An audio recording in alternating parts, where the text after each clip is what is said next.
Waiting for it to say. Yo, Wagwan, it's your boy. Welcome to the all-new Sports Time Zone. Your host, yours truly, Brother Numse, alongside my co-host Dave, bringing y'all two generations of sports talk. We don't only sports podcast doing it like this, y'all. Make sure y'all hit the like. Make sure y'all hit subscribe. Make sure you hit the share button. Show the brothers some love. Yo, Dave, what's good with you? Happy Kwanzaa, Merry Christmas, Happy New Year, all that. How your holiday weekend went, brother? Yeah, everything was cool. Chilling with the fam, playing games, you know what I'm saying? There's nothing major. Watching sports. I gotta watch sports. Of course, man. That's why we here. That's what we do. I did a lot of that, ate a lot of food, watched a lot of sports. It was some crazy games, a lot of good games on. But anyway, man, we got a great show for y'all today. We're going to jump into some NFL action. We're going to recap and break down some key games from the Christmas weekend. All right. We also going to look and predict on some upcoming key games that's coming up this weekend as well. So y'all can have a few things to look forward to. We're also going to jump in on the NBA, recap the weekend games from the NBA season as well. We're also going to look at the Christmas games. We're going to look at Draymond's suspension. We're going to look at the Detroit Pistons losing streak going up to 27 games. God bless Monty Williams.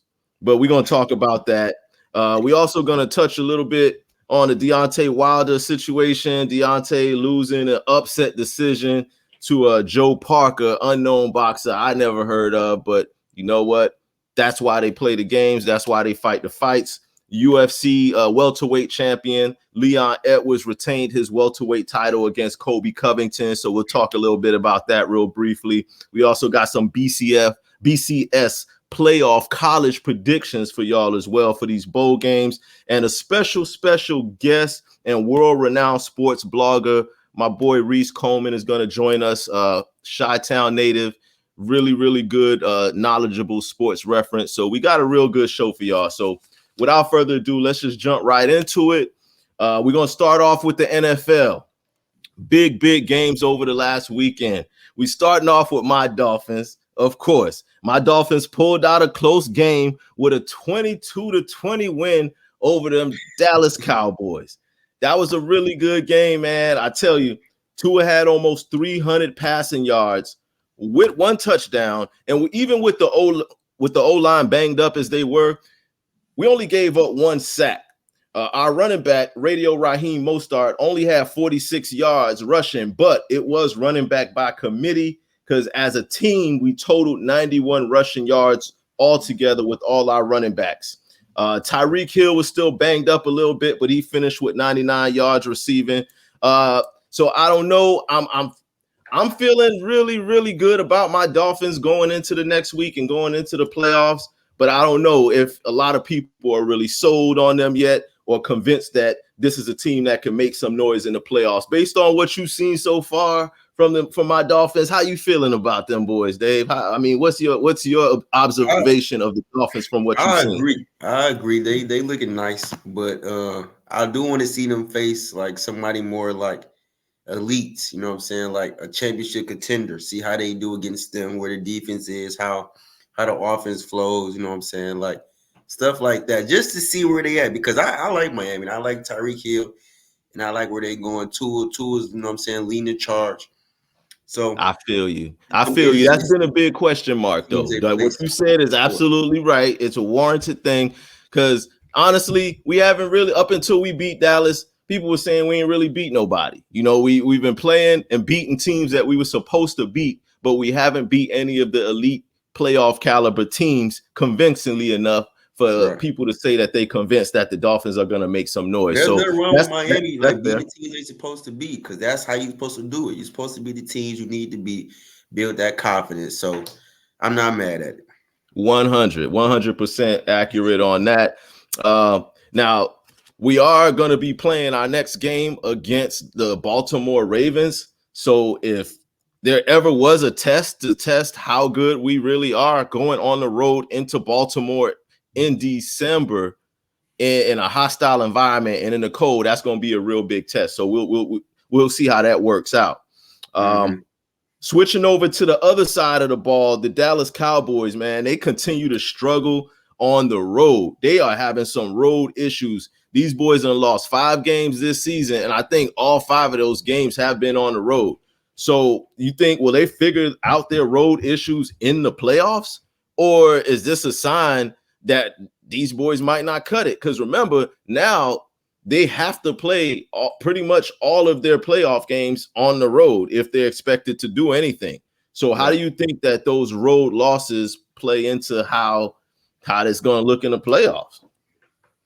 Well, the road losses is tough because, like, the teams they face in the playoffs, they're going to be on the road pretty much when the playoffs start. So, like, we got to see how they do their continuity and their confidence and how they focus on the road, because the crowd or the stadium going to be going crazy. They gotta channel that storm, weather the storm. That's 100. That's 100% right. That I agree, because that tells a lot. You know, the road, how you play in the regular season says a lot about how you're gonna play in the playoffs too. So that's huge, man. Moving along, the Baltimore Ravens and the 49ers. The Ravens, this was a shocker to a lot of people. Some people thought this was going to be a good game. It was crazy. The Ravens beat the brakes off of the 49ers. I mean, look, I'm not making this up. Lamar looked like a different Lamar. Like, I haven't seen Lamar look like this. Lamar was 23 for 35 in passing, 2 passing touchdowns, 241 passing yards, and he was spreading the love. All his receivers but one had at least one catch for double-digit yards. Every last receiver had double-digit yards that he threw it to, all but one.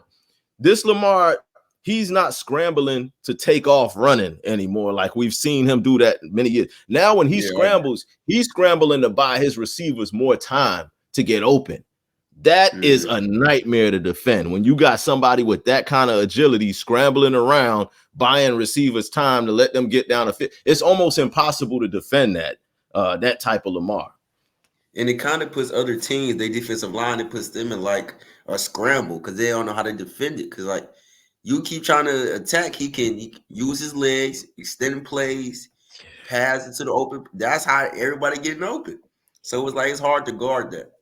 It's almost impossible because, like you said, you have the defensive front trying to contain him, and then on top of that, you got the secondary of the defense trying to stick with receivers for the entire time that Lamar is dancing around the pocket.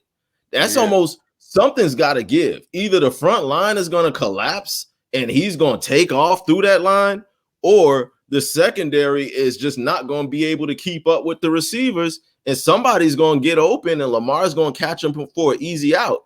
So, this Lamar is very, very dangerous, very, very scary to play against. So it's going to be a nightmare for a lot of defenses to try to come up with a way to slow him down.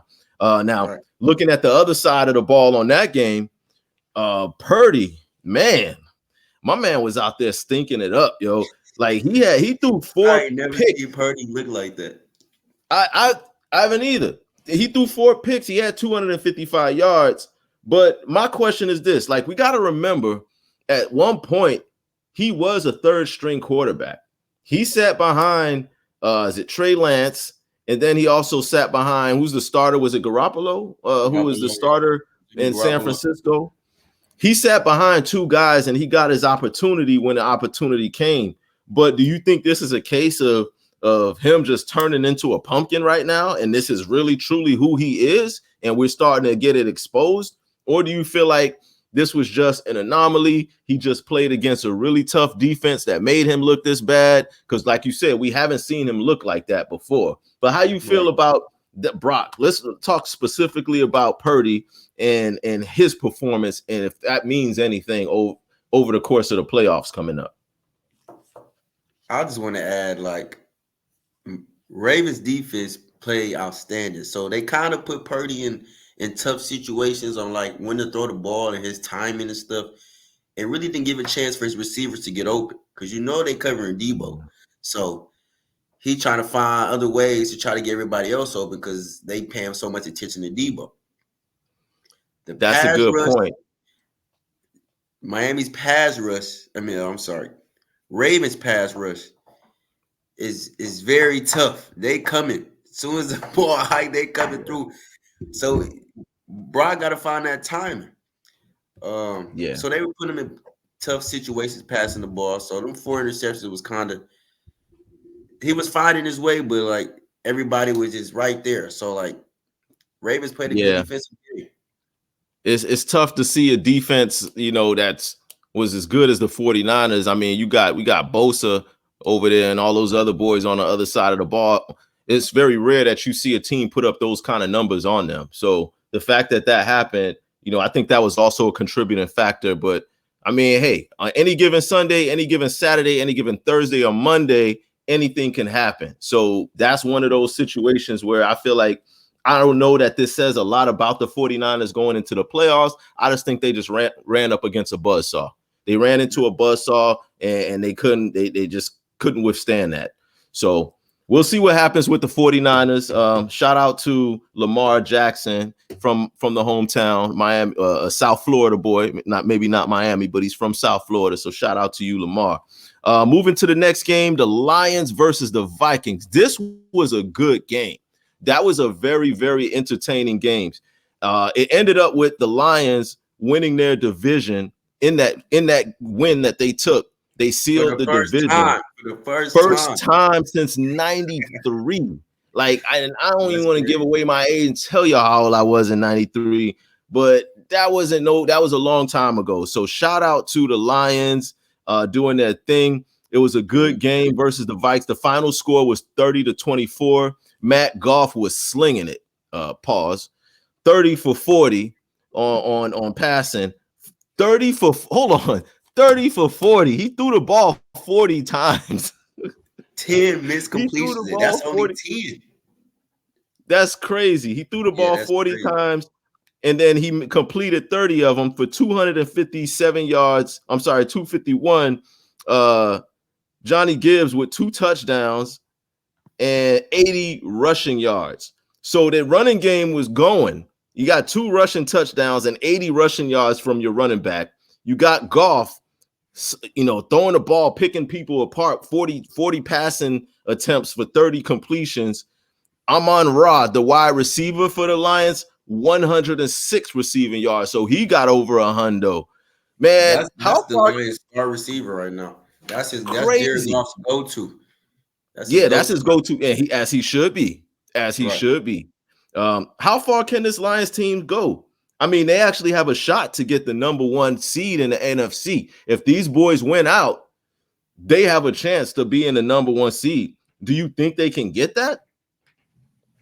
Yeah, I think they can.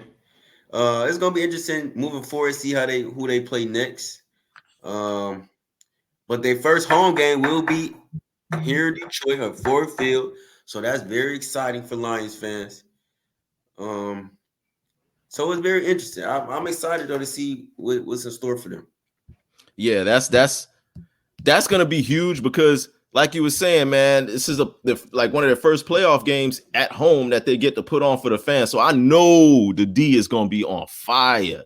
I know it's gonna be, you might want to go out to that tailgate or something and go and see what the vibes is like out there. I'm gonna hit you up. So I want to see, you gotta put me on a video call or something. I want to see what the energy is like in the D around that time with these boys having a playoff game in their house for the first time since 93.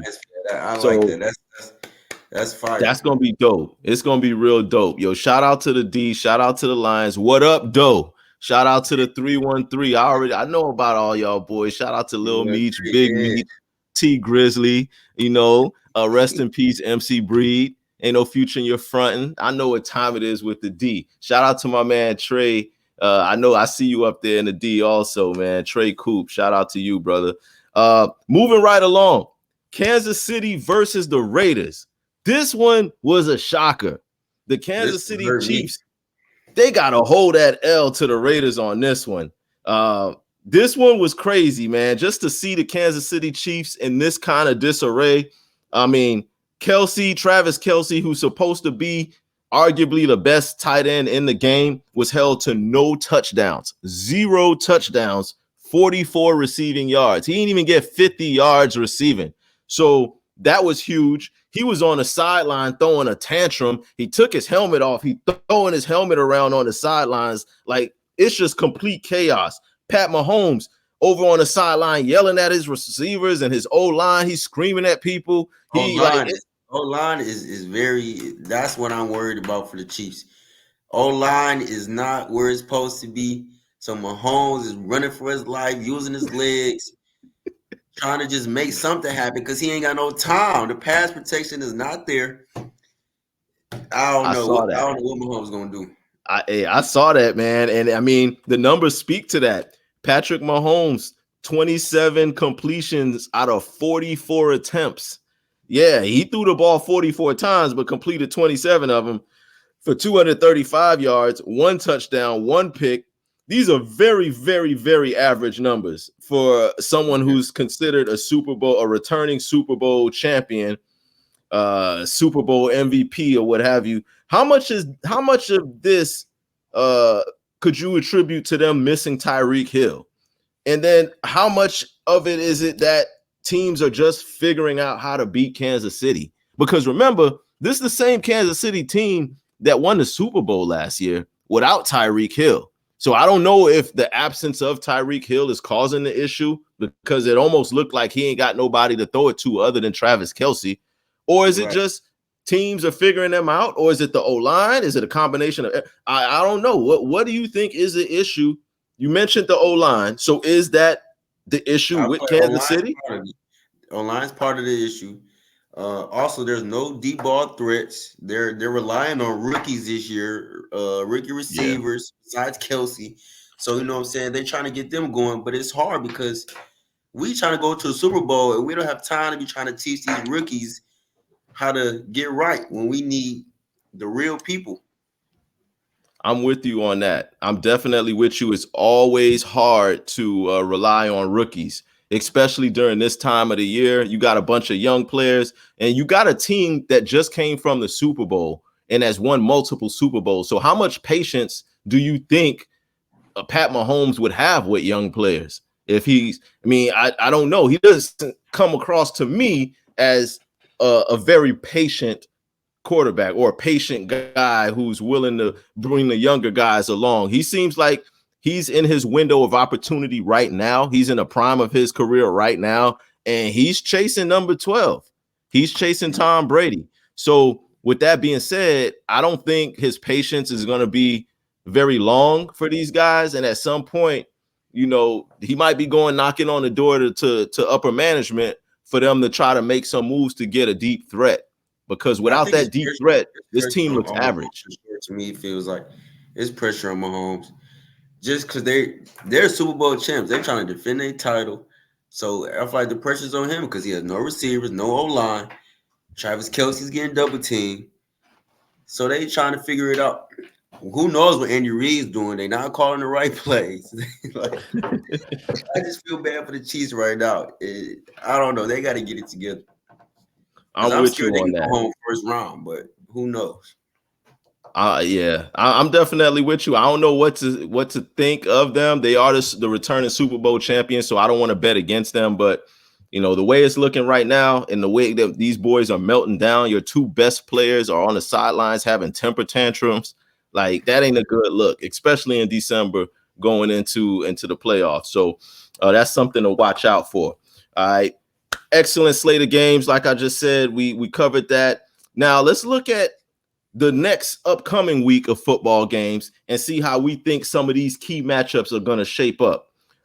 First and foremost, the Cowboys versus the Detroit Lions.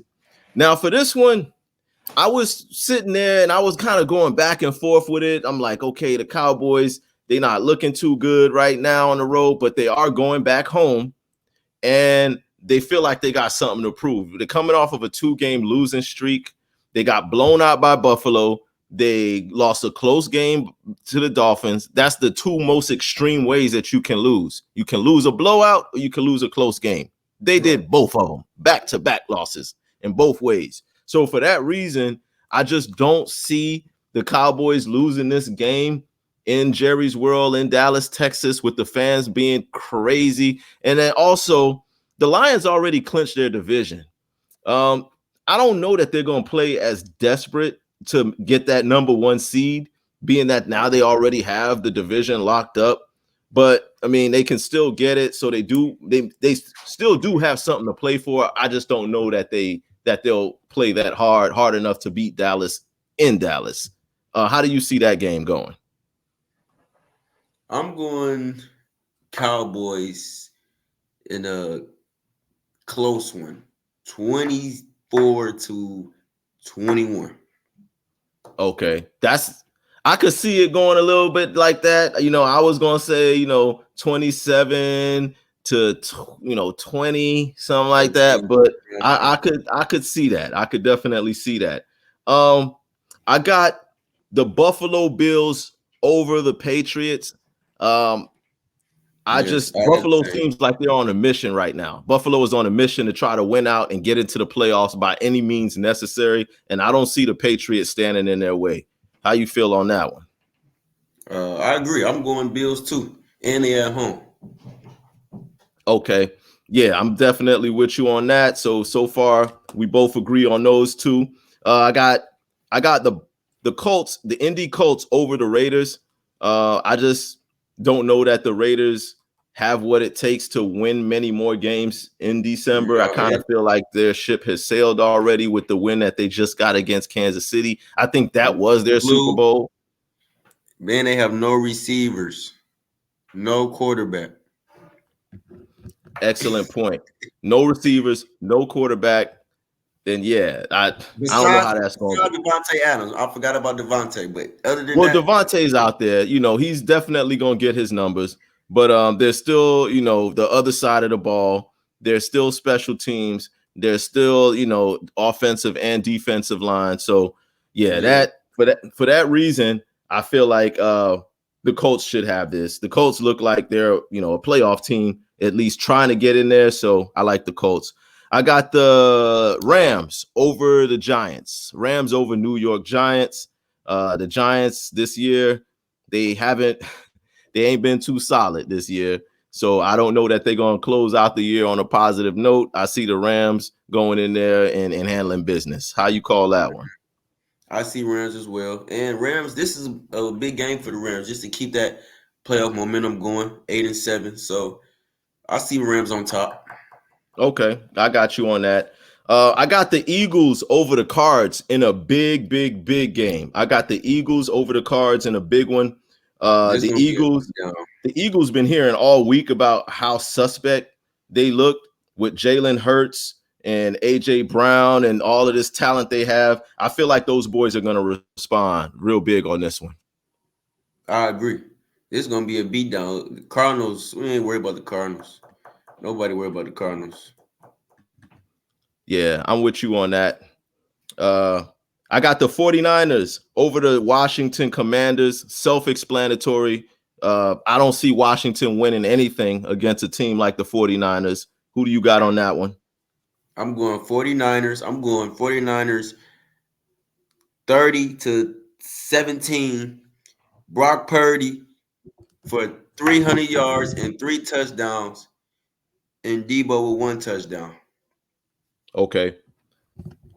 I'm going to go ahead and put that down. So we're going to hold you to that. Y'all make sure next week y'all check on Dave Pick with what he just said with those numbers. Like Debo. Debo a monster. Debo's going to get his numbers. Christian McCaffrey too. He's sneaky. He can get touchdowns first play. Shout out to Christian McCaffrey. I just don't like people saying that Christian McCaffrey is the best non-quarterback offensive player in the league this year because Tyreek Hill has something to say about that. But McCaffrey, shout out to you too. He's no Tyreek Hill, but shout out to him.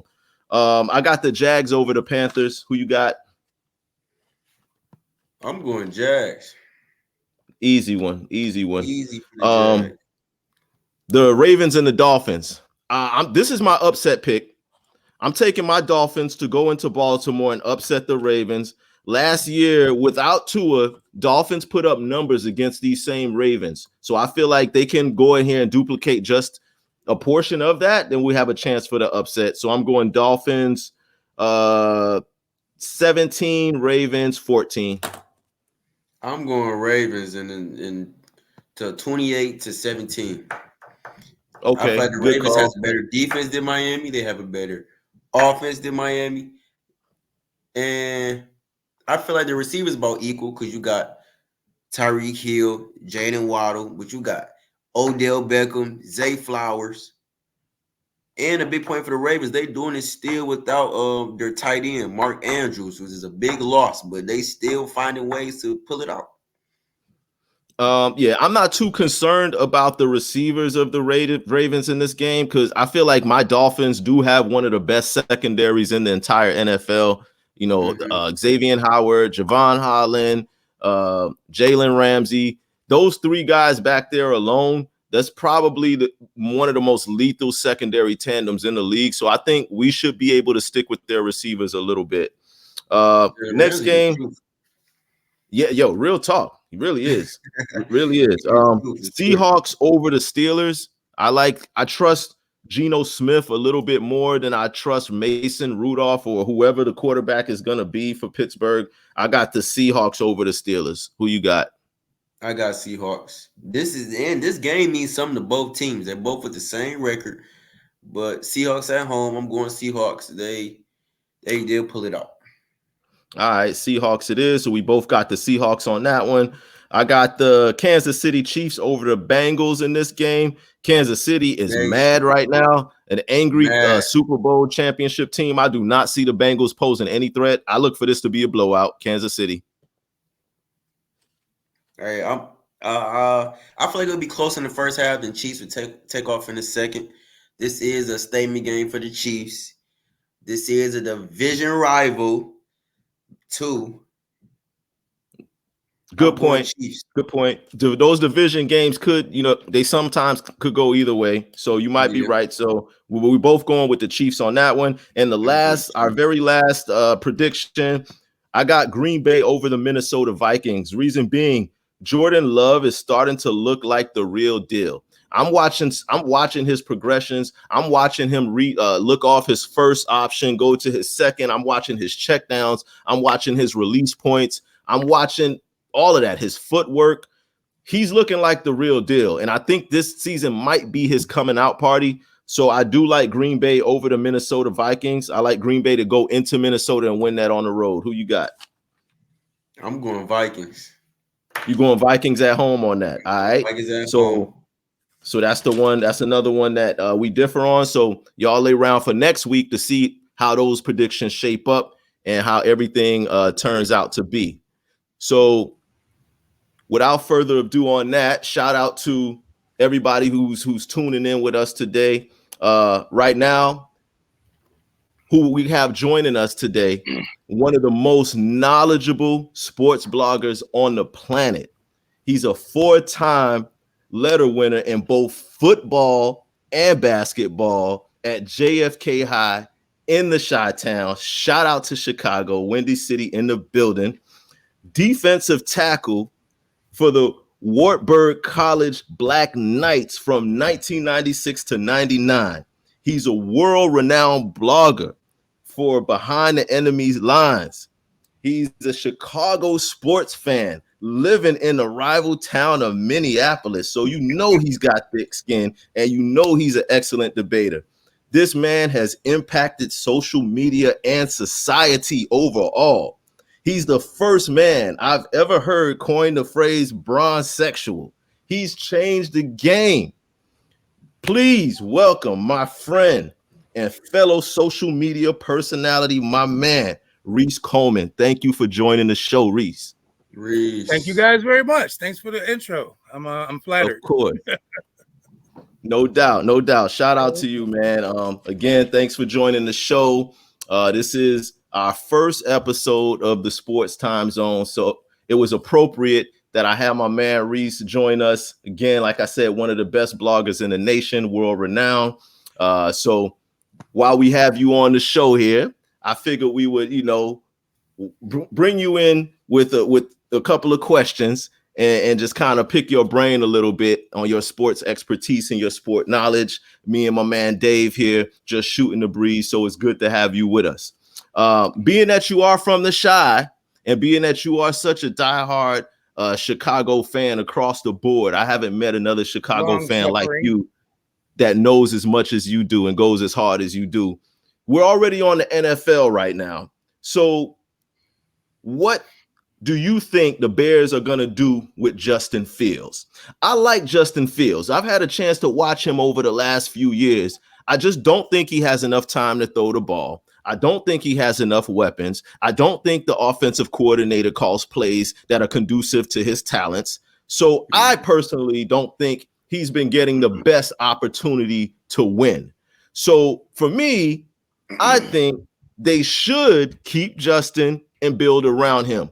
But based on your knowledge of your team and your town and your city, what do you think the Bears are going to do concerning Justin Fields moving forward to the future? Well, I mean, as a long-suffering Bears fan, and I'm gonna let you know, I might break character. You might hear the Bears voice come out. It just comes out. I hear you, the Bears fan voice. But the thing about it is that we haven't got the quarterback right. We've never gotten the quarterback right. I mean, we celebrate Jim McMahon, but I mean, Jim McMahon was just a placeholder. He was the definition of what Cam Newton called a game manager, right? Yeah, and that's what I was going to say. Jim McMahon, you know, he's a very popular guy. I mean, everybody knows him. Everybody can visualize him with the shades on in the Super Bowl commercial, but he wasn't really known for a guy to put up big numbers. He was more of a game manager. So he was a good game manager because I remember he went to Indianapolis. He did good in Indianapolis when he left Chicago. So he was a decent quarterback, but the Bears have always been about defense. I mean, when they went to the Super Bowl against Indianapolis, right? It was all about Urlacher and Tillman and the boys. I called it, I coined the term go to the strip club, right? They used to make it rain at the strip club, right? Tillman with the ball punch. He used to make it rain at the strip club every week. And that's how we used to get turnovers. And nowadays, it's just, I don't know. With Justin Fields, and since we're talking about Justin Fields, I'm not sure if he's being given the right support system, right? I mean, I don't even like the name Eberflus. It sounds like a Disney cartoon. It really does. Eberflus, right? I don't know. But the fact of the matter is that we got this Eberflus dude, and then we just don't surround him. We traded for the wide receiver, but we don't surround him with the requisite talent that he needs. And now we basically have the number 1 overall pick from Carolina. Carolina's tricking that off, and we already have their pick, right? And then the Bears are slated for the number 5 overall pick. So we're slated to have the number 1 overall pick picks and the number 5 overall pick. That's some pretty high good picks.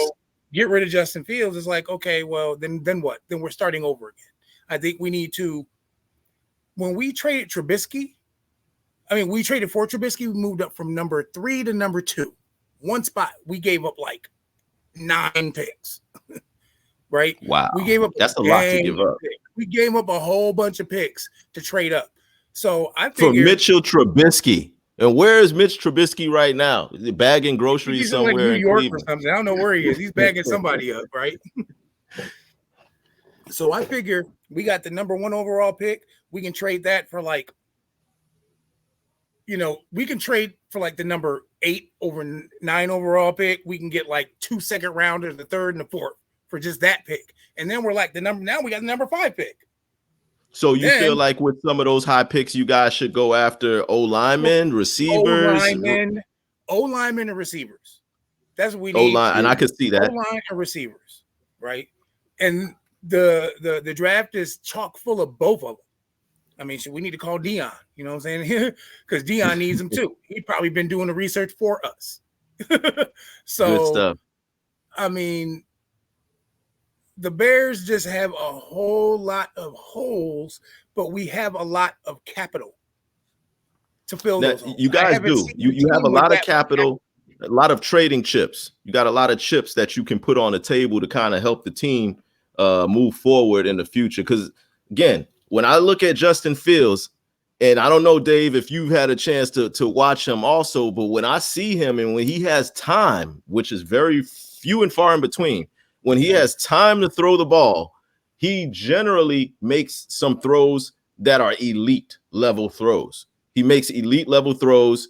His scrambling ability is second to none, which is why I don't for the life of me understand why they don't put him in more rollouts, more play actions, more just kind of motion movement kind of a plays to where he's on the run and can use his mobility, but they're trying to force him to be a pocket passer, and that's just not utilizing his strength. So I can see where you're going with that. If they get him the right type of weapons and the right type of help, then he could definitely make some noise and prove a lot of the naysayers wrong. So appreciate you on that. Now, let's switch gears a little bit, but we're going to stay in your hometown. We're going to stay in your hometown, but we're going to switch gears over to the NBA. And so two of the more elite players in the entire NBA happen to play on the Chicago Bulls team. I look at Zach LaVine and I look at DeMar DeRozan as one of the tandems in the league right now that is very rare that you'll have two players of this talent level on the same squad. But the issue is they play similar positions, so it's kind of tough for them both to get off at the same time. So are the Bulls right now, are they looking to move LaVine and DeRozan or both of them? I mean, if not, at what point do we say this experiment isn't working? Because for these two guys to have played together, I don't know how many years it's been that they've been together. I just haven't seen them go very far in the playoffs. I saw them in the play-in tournament, but I haven't seen much production from this group. So what are we looking like on those guys? Well, I have a unique perspective given the fact that LaVine was here in Minneapolis before he went to Chicago. That's right. He did. So, he was in the Minnesota Timberwolves before he came to the Bulls. I was able to see him kind of grow, and I was able to follow the media of what they were saying about him. Zach LaVine's always been about Zach LaVine, right? Like, seriously. I mean, and that's not a knock. A lot of players are about themselves, but the fact of the matter is that he from what I have heard and the people I have talked to within organizations around here, he's just about his numbers and he's about his money, which I can't doubt him for. But winning isn't really the biggest deal for him. So you got DeRozan, who is the mid-range. He's the best mid-range players in Michael Jordan, to be quite honest. And I don't think people really realize. I'll give you that. The mid-range is a lost art. So yeah, I'll give you that. Player, DeMar DeRozan. He'll shoot a three, but he's going around that inside that circle, hitting mid-range J's, layups, and all that stuff. And so, and real quick, just to jump in, again, this show is about two generations of sports talk all in one. So Dave, my brother, my co-host, I know this might be a little before your time, but at one point in the NBA, almost everybody had a mid-range jump shot. The mid-range jump shot was just like a staple. Like pretty much every NBA, even your bench players had a mid-range jump shot. But right now, I know with this generation of the NBA, you don't see it as much. But we might be speaking a foreign language to you right now with the mid-range shots. So that's why I wanted to break it down for you and then some of our younger viewers out there who didn't get to witness the mid-range been there since Jordan, for sure. Jordan had the mid-range, he had it going. But the game has changed now because of Steph Curry. That's why nobody shoot middies no more, unless you Chris Paul or DeMar DeRozan or players like that just stuck on the mid-range. But everybody's shooting threes now. It's a whole new league. That's where the points come from. I mean, when you're looking at statistically, right? Statistically, a 3-point shot, if you shoot 35% from three, it's like shooting 50% from two. Just like, take my word for it. You do the math, you do your equation, over 100, X over, 35 over 100 equals X over 100. It's 50. It's like 50%. So if you shoot 35% from three, it's like shooting 50% from two.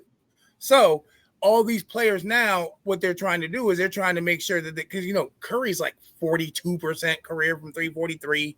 You know, that's It's obscene. crazy. Because Kobe was 44% for his career from the field. Crazy. Right? Yeah. MJ was 49% from the field. If he had wanted to shoot threes, he did that good. But he said himself, I didn't need to shoot threes because I'll just dunk on you. I just go get three at the line. And I'd rather get two and then be at 83%, 84% from the line.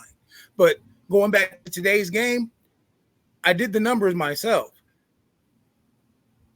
They don't shoot any more shots relative now to like 1988, right? It's usually about 90-something shots per team, right? But now they shoot like 43s out of those 90-something shots compared to back then, literally a team would shoot 4 or 5 threes as a team. Steph will shoot 4 or 5 threes. And now you've got one guy that's taking more shots than what an entire team would shoot in threes over the course of multiple games. And analytics nowadays would tell you that these guys are actually, they have a certain number of threes that they want everyone to attempt per game. So with that being said, with them trying to force and implement the 3-point shot nowadays, it's almost taking the post game and the pound it down low game completely out of the question, because now you've got bigs that are stretching the floor. You've got bigs that are trying to get up at least 2 or 3s. Bam Adebayo, who's known to be a defensive down low player, this guy is now, Coach Spo has told him he wants Bam to take at least 2 or 3 threes per game. And that's not as good. So now I'm watching Bam chuck up ill-advised 3-pointers at times where it's just completely out of the rhythm of the offense just to satisfy his 3-point quota. It's a quota. Just to satisfy his quota. So, yeah, the 3-point shot, and big ups to you, Dave, for pointing that out. Steph Curry kind of has changed the game with that. You know, he's got the mid-range completely almost obsolete. So guys like DeMar DeRozan, CP3, Jimmy Butler, guys that have that mid-range game, they're like almost like diamonds in the rough, like the last of a dying breed, so to speak. So very good points made by both of you gentlemen on that. Everyone's trying to be Trae Young. Trae Young was the one that came up and is like, I want to be Steph Curry light. So he comes in chucking up all these threes, and we don't see a lot of wins. Like Steph Curry is one of one. Klay Thompson, 1 of 1. Yeah, you just don't see that across the board. That's just an anomaly. But switching gears over from the DeMar DeRozan and the Levine conversation, another huge trending topic right now in the NBA. Well, it's died down a little bit, but it's still kind of grumblings of it. We're still hearing is opinions on the Draymond Green suspension. For those of you who don't know, who've been living under a rock for the past couple of weeks, Draymond Green has been suspended by the NBA indefinitely for was it a F2, a flagrant 2 foul on who was the guy who was the last who did he just basically he choked Rudy Gobert. No, he choked him out, and then he got like a 5-game. He did the punch. He did the to somebody. Who did he do that to? He did the Zangief. He did the Zangief spinning. Yeah, he hit Yusuf Nurkic with the Zangief spinning backhand fist. And of course, Yusuf went and crumbled to the ground like somebody just hit him with a haymaker or something. So the NBA has decided to suspend Draymond Green indefinitely. He sold it. He definitely sold it. But how do you guys feel? Do y'all feel like the NBA has got it right by suspending Draymond indefinitely? Do you think the penalty was too harsh? Do you think the league is turning soft? Or do you feel like this was appropriate? Because, you know, this isn't Bush League, and we got all of these sponsors out here. You got the NBA players wearing sponsors' names, so they don't want to see, you know, a big black guy knocking out a European on, you know, no disrespect, but that's the optics of it all that we're looking at here. So what do you feel as far as the suspension? Was it fair? Was it excessive? Do you think they're being too hard on Draymond, or do you think the league is trending in the right direction with this? Well, me personally, as far as the indefinite, To me, indefinite means you don't know what you want to do. Exactly. Like, when you use the term indefinite, you're trying for optical reasons, trying to find out the best thing to make you look good as a league. Okay. I don't think David Stern ever suspended anyone indefinitely. The late, great David Stern. Draymond would be gone this whole season if that happened under Stern. And we all know this. Yeah. He'd have been gone the whole year. It'd be like, you're gone the whole year. Yeah. Not indefinitely. David Stern was definite, and he was precise about his penalty. Exactly. It seems like Silver, sometimes he likes to think it over for a few weeks, a few days, and then he comes up with something. He's the players commissioner, which is fine. But at the same time, he's an habitual line stepper. We saw the sketch comedy. He's an habitual line stepper. He does this on purpose. Yeah. And keep in mind that people are going to remember Draymond Green for these things more than his ability on the court, which unfortunately is great. Like, it's great. I mean, what, 3-time NBA champion? Like, Dennis Rodman was so great. 4-time, Dennis Rodman was so great that no matter what, catching them in a room with Carmen Electra and all those stuff didn't overshadow how great he was as a rebounder and defender. Yeah. What Draymond is doing is overshadowing how great he is actually as a facilitator, because he's a point forward. People want to call LeBron a point forward. How often does Draymond bring the ball up court? He brings the ball up court. He's the guy. He's the prime decision maker, as Skip would say, the primary decision maker every time they come up the court most of the time. He decides where things go. When he's not there, just like when they choked that finals because he got suspended, he wasn't there. Yeah. They say, well, he was there for the other games. Still, continuity. Yeah, not him being out of that series. It made a huge difference. Good point. And Good Draymond point. Green needs to rein Draymond Green in. But I think that he knows his time is limited in the league. So I think now he's just trying to he's trying to go be out there so that once his career is over in a couple of years, once his contract is over now, I mean, unless he signs journeyman contracts, which I don't see him doing, he's going to be a podcaster. That's what he's going to do. He's going to be doing what we're trying to do right now. He'll be a podcaster. Yeah. He'll be on Up All the Smoke. He'll be on all those podcasts, and he'll have all these stories to tell. So he is trying to create narratives right now, and I think that's what he's doing.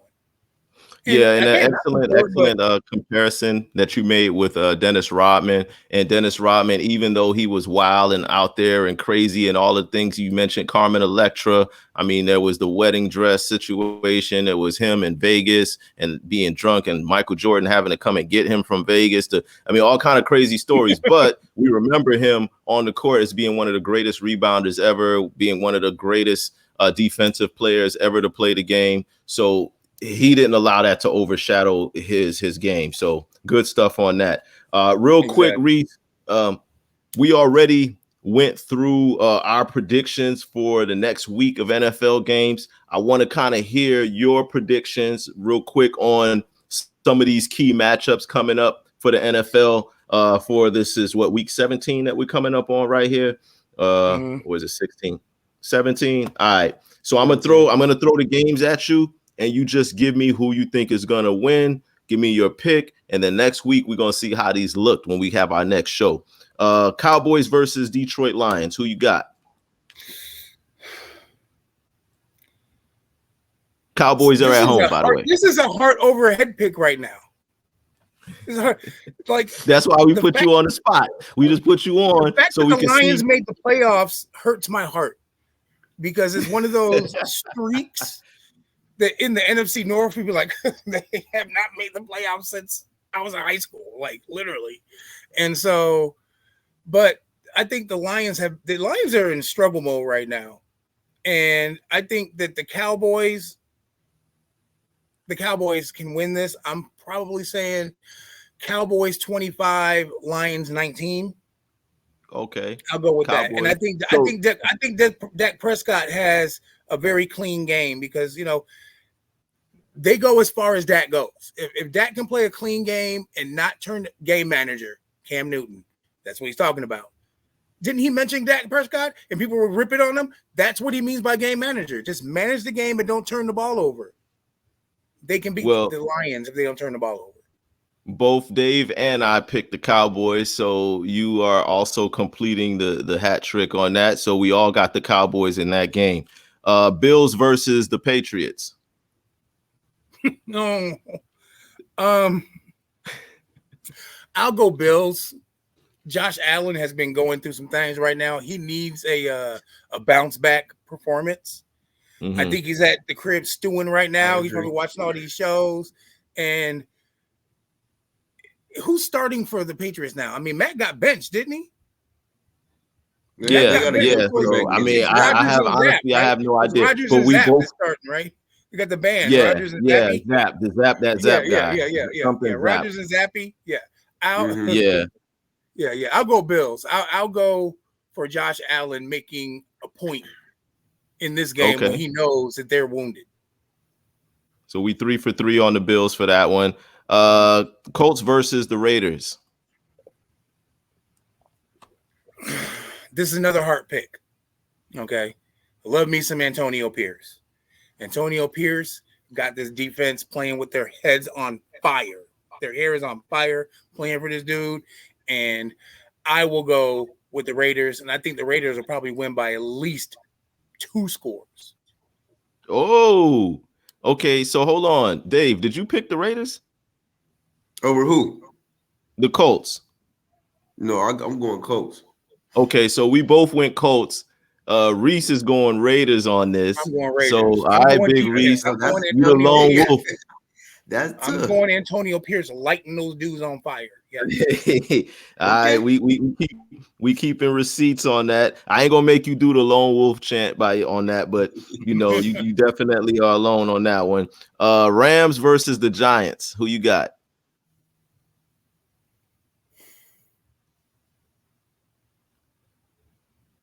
Is that tough? I mean, yeah, I think it's going to be the Rams. Quarterback play matters. Okay. And the Giants, I mean, the Giants have just been the toilet bowl of the NFC East for I don't know how long, and they're probably tanking. I think the Giants staff is they. Yeah, I think they're tanking. I think it's gonna. Yeah, the Giants aren't winning. Yeah, I mean, enough said. We don't even have to go too much into that. We all picked the Rams on that one. Eagles versus the Cardinals. Eagles. Move next. Easy one. Yeah. Cardinals are we trash. All got the Eagles on that. Yeah, and Cardinals. And I'll give you another thing. You Jalen Hurts has been kind of on a slump.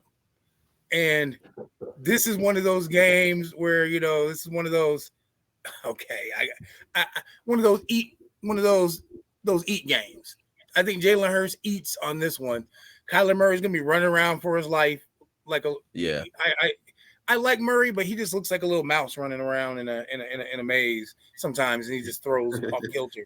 So I think it's gonna be Eagles. I had the same thing on that. We both. I mean, he'll be gone by next year too. You think so? Yeah.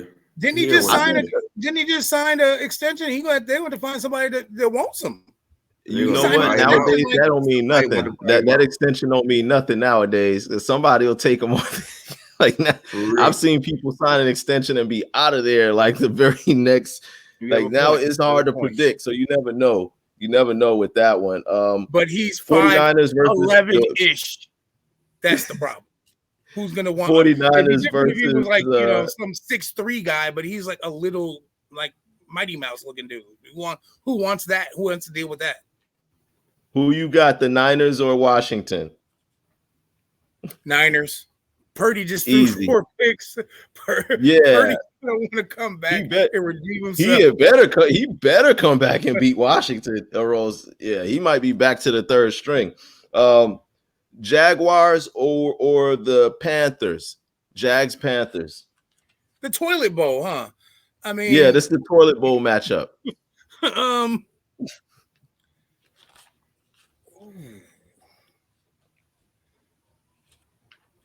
Stroud has. I'll go Jags just because I think their quarterback's better at this particular point. We both picked the Jags too, right, Dave? Yeah, I got the Jags. I actually like Trevor Lawrence too. I feel like Trevor Lawrence is top 10 quarterback. I like Trevor Lawrence. Yeah, I like that's the reason I'm picking the Jags is because of Thor. Right, I agree. Thor. Those locks. I love it. All right. Dolphins, Ravens. In Baltimore, I gotta say. Yeah. You're not gonna like this, but I already know. I'm gonna go with the MVP, bro. I'm gonna go. I think I'm the only person who's got the Dolphins in this upset, so don't feel bad. Dave also went with Baltimore on this one too. So you got Baltimore. I also agree too. I feel like Lamar's going to get MVP as well. Lamar should get MVP. That's what I'm saying. I'm going with the MVP. I'm going with Lamar. Yeah, Lamar MVP this year. All right. Well, just keep in mind again, last year my Dolphins without Tua, they put up some serious numbers on Baltimore. I know it's a different year and all that, but that's a little food for thought. Seattle Seahawks versus the Steelers in Seattle. It's almost a who cares game. So it's like who? It's like I mean, you can say that too. Who cares? Like that's your official pick on that game. My official pick. I don't think that game is going to have any real effect on what goes on afterwards. I don't think so either. I don't know. I mean, it looks like the Seahawks still may be able to get in, but I don't know. I don't know what the likelihood is. I think I picked Seattle in that. Dave, who'd you go with? I went with Seattle. Okay, we both picked Seattle on that one. I just said I feel like Geno Smith. I trust him a little bit more than whoever Pittsburgh's quarterback is. So, is Rudolph there right now, or is he not there right now? Rudolph. Yeah, see, Mason Rudolph was their guy, but I don't know if he's going to be the guy for this game because when I looked at the lineup, it didn't show him. It showed their other quarterback. Well, then I'm gonna. You know what? I'm still going to be the lone wolf on this one because I trust Tomlin more than I trust Seattle. Okay, you know what? I didn't look at that aspect of it, but yeah, Tomlin is the Steelers. That's my official pick because I trust Tomlin more than I trust anybody over there. Well, you know, Pete Carroll, but I trust Tomlin to get his team fired up. I do too. He's one of the best motivators in the game, and Pete Carroll is known to be the opposite of that. Another guy that was here when I moved out here. He was in Minnesota. He was a defensive coordinator, and I saw him like this dude is doing some things up here. And then boom. All right, I got 2 years in, he left. All right, two more NFL picks we got left. The Chiefs versus the Bengals. Who you got? I have the Chiefs just because of the most recent game that was probably one of the worst games in Patrick Mahomes' career.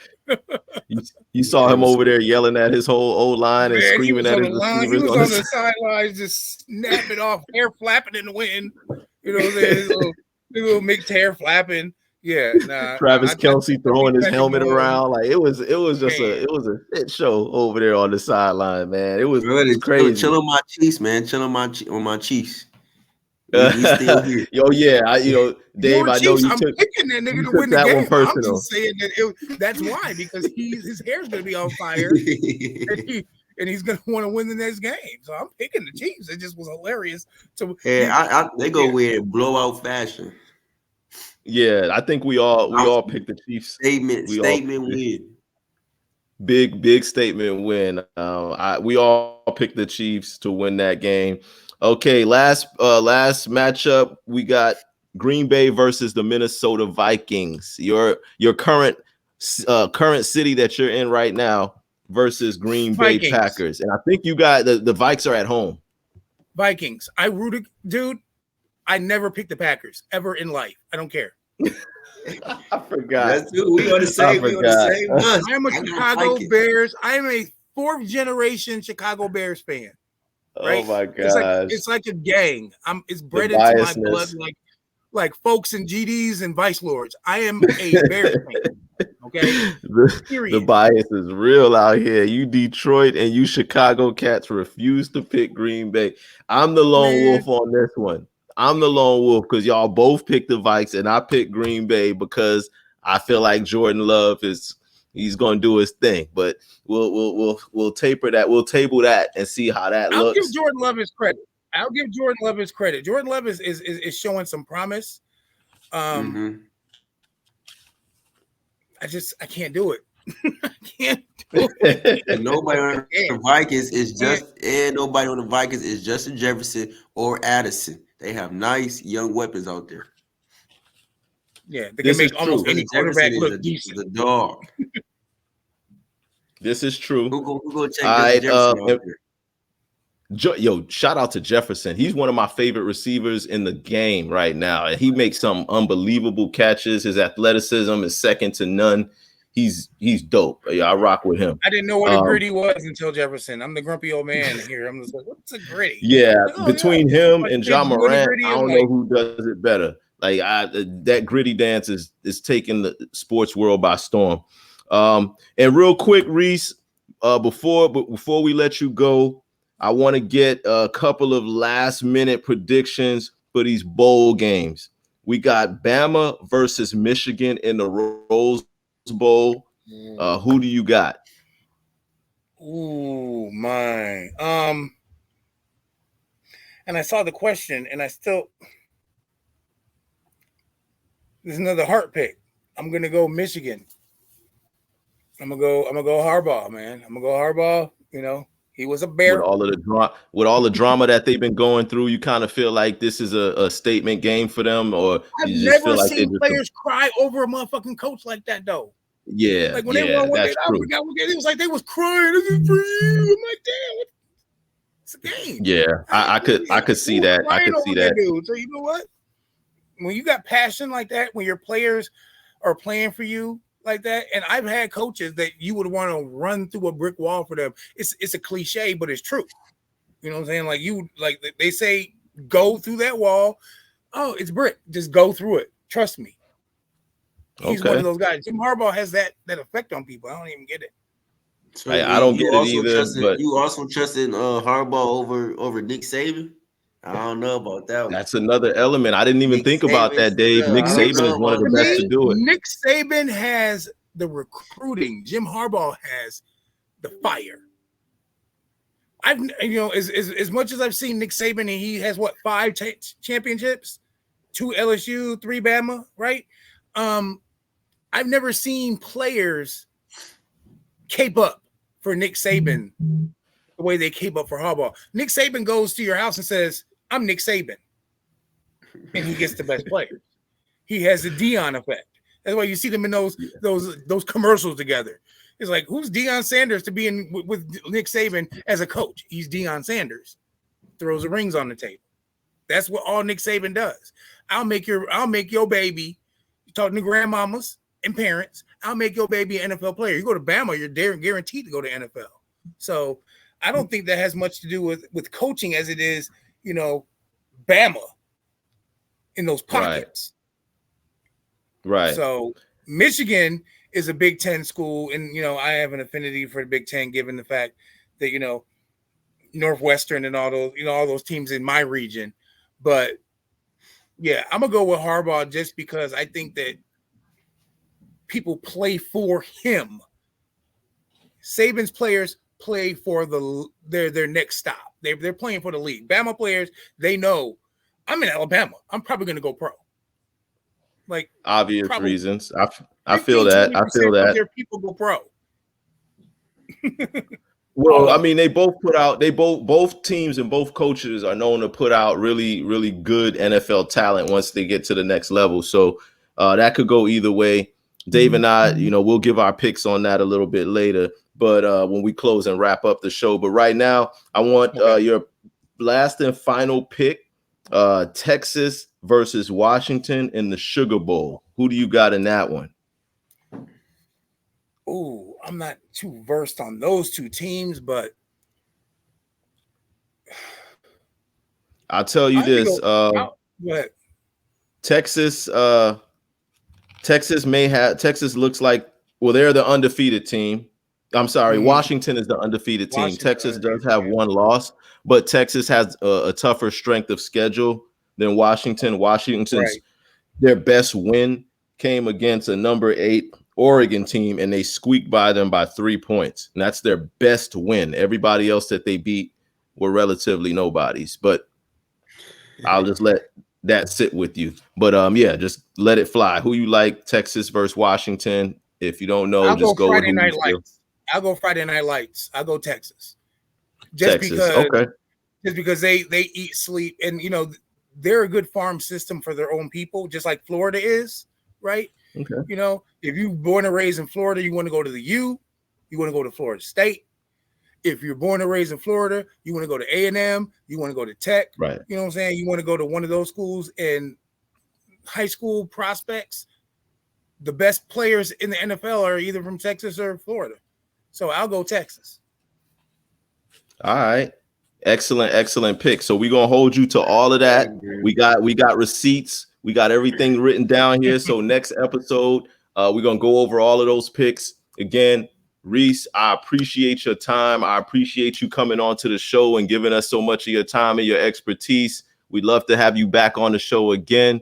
If you want to, plug anything, any shout outs or anything, this is your moment. Go for it. Oh, definitely. Well, I just thank you guys for the opportunity to be on here. This sports thing's a hobby, but I'm passionate about it as anybody you've ever seen. I've known you about 10 years online, right? We've been, going at it. Bronsexual is my term. I do claim that. But you are the first person I ever heard say that, and now I've heard everybody calling people a bronsexual. Bronsexual basically is somebody who goes hard for LeBron James. Somebody pause. Exactly. Somebody who anything LeBron, they're gonna defend him. They're gonna run through brick walls for him. You a Bron fan? No, he made the term bronsexual for people that are Bron fans that go crazy over LeBron. He came up with that term. I've never heard nobody else say it before him. Okay. Yeah, bronsexuals are Bron stands. That's what they are. Yeah, a Bron stand. Yeah, he's the one who came up with that. So shout out to you again, Reese, for being here. As impactful as you have been to the community, impactful you've been to the social media world and society overall. Again, we thank you for being here, and we definitely will be inviting you back again. So thanks again for joining the show. Definitely. Thanks both of you guys. Appreciate it. Great. No doubt. Yeah. So, all right. So we got that. Now, good having Reese on here. So now we're going to go into our 2-minute drill. I know we cutting it short or cutting it close on time, but we had some really good stuff that we were covering. Before we get into the 2-minute drill, I just want to do our quick history moment of the show. The history moment, of course, is brought to you by history and sports and everything that is sports. On this day in 1980, Calvin Murphy, guard for the Houston Rockets, started his free throw streak of 78 straight free throws that were made in 1980 on the span starting on December the 27th. That free throw streak lasted all the way until 1993 when it was finally broken by Minnesota Timberwolves Michael Williams, who then broke that streak with 97 consecutive free throws made.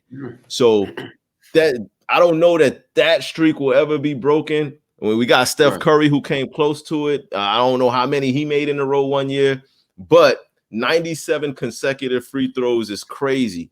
And for Calvin Murphy to do it with 78 straight free throws in 1980 is crazy too. So that's our history moment on that.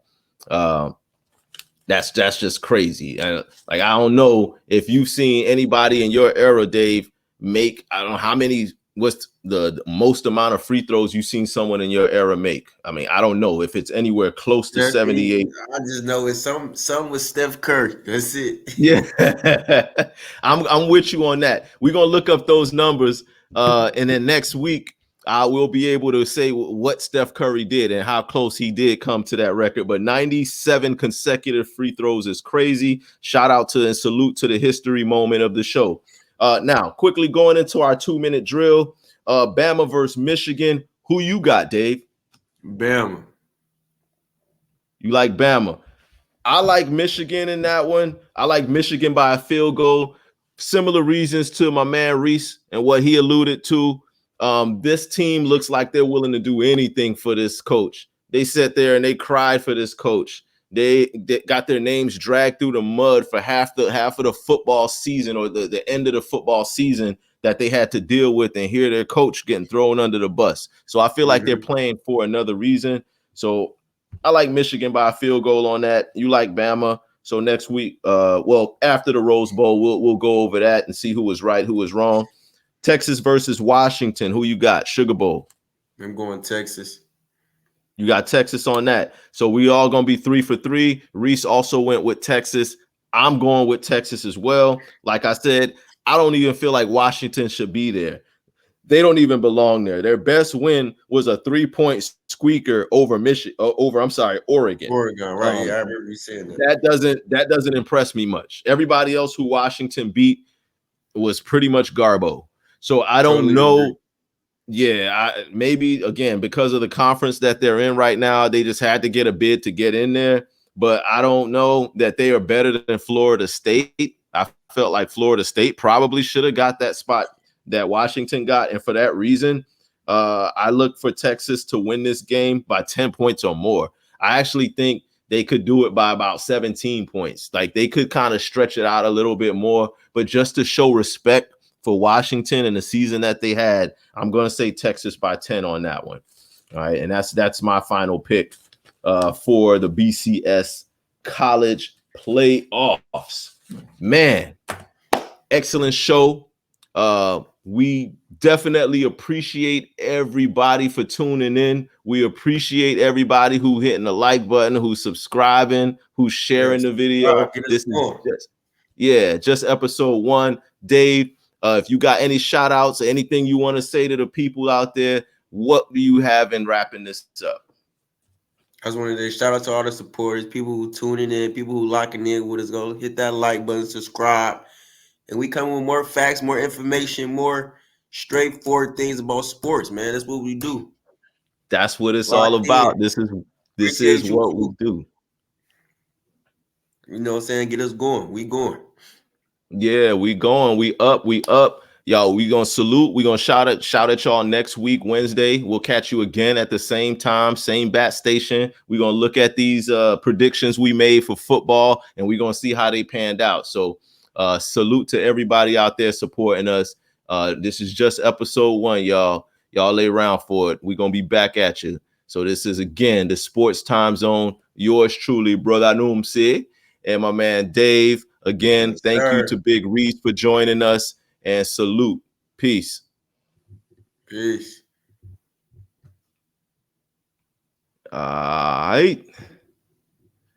right, yo.